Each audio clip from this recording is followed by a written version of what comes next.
প্রধান উপদেষ্টার প্রেস সচিব শফিকুল আলম বলেছেন, গত 15 বছর স্বৈরাচারী সরকারের কর্মকাণ্ড গবেষণা করে জাতির সামনে তুলে ধরবে অন্তর্বর্তী সরকার। 24-এর গণঅভ্যুত্থান তুলে ধরে দ্রোহের গ্রাফিতি বইয়ের মোড়ক উন্মোচন অনুষ্ঠানে তিনি ষড়যন্ত্রমূলক কাজে না জড়িয়ে সবাইকে শান্ত থাকার আহ্বান জানিয়েছেন। একই অনুষ্ঠানে বিএনপির যুগ্ম মহাসচিব রুহুল কবির রিজভী অভিযোগ করেছেন, শেখ হাসিনার ধ্বংসাত্মক কাজে ভারত সাহায্য করছে। বিস্তারিত জাকিয়া আক্তারের রিপোর্টে। বৈষম্য বিরোধী ছাত্র আন্দোলনের মাধ্যমে ফ্যাসিবাদী সরকারকে নির্মূল করার সব কর্মকাণ্ড গ্রাফিতির মাধ্যমে তুলে ধরেছে ছাত্র সমাজ। সেই গ্রাফিতিকে এক করে লেখক GM রাজীব হোসেনের দ্রোহের গ্রাফিতি বইয়ের মোড়ক উন্মোচন অনুষ্ঠান। সে সময় বিশিষ্টজনেরা বলেন, এই গ্রাফিতি বই 24-এর আন্দোলন ধরে রাখতে সাহায্য করবে। অনুষ্ঠানে প্রধান উপদেষ্টার প্রেস সচিব শফিকুল আলম বলেন, বিশ্বের কাছে বাংলাদেশকে জঙ্গি রাষ্ট্র বানাতে শেখ হাসিনা বড় চক্রান্ত শুরু করেছে।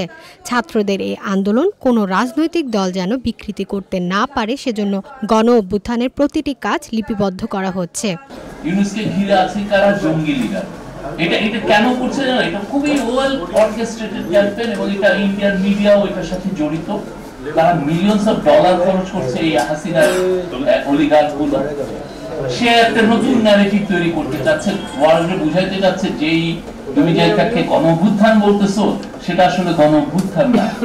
আমরা রিসার্চের মাধ্যমে কি ভয়াবহ 15টা বছর ছিল সেটা সবাইকে জানাবো।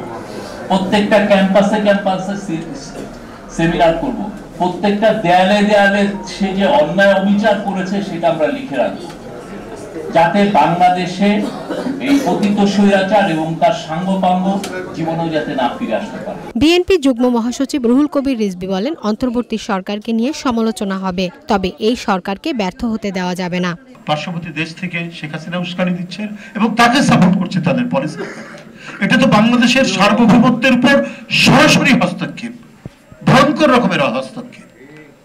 এটা একটা স্বাধীন গণতান্ত্রিক দেশের উপর আরেকটি স্বাধীন রাষ্ট্র, এটা তো চরমভাবে আন্তর্জাতিক রীতি নীতি সমস্ত কিছু লঙ্ঘন করে এই কাজটি করছে।